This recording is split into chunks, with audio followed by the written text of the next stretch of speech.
అందరికీ జై శ్రీరామ్. సింపుల్గా జీరా రైస్ ఎలా చేసుకోవాలో వీడియోలో చూద్దాం.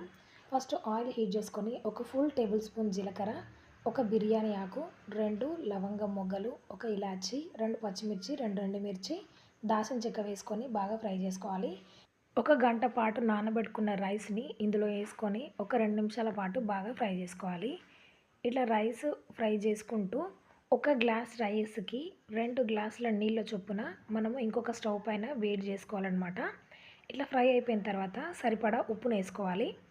ఉప్పు వేసేసుకొని వాటర్ వేడి అయిన తర్వాత మనం రైస్లోకి ఈ వాటర్ని వేసేసుకోవాలి.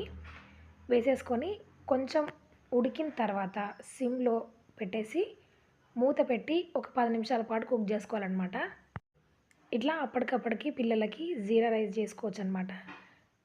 లంచ్ బాక్స్లోకి చాలా బాగుంటుంది. ఏ కర్రీతో అయినా చాలా బాగుంటుంది అనమాట. నచ్చితే like, share, subscribe. Thanks for watching. జై శ్రీ.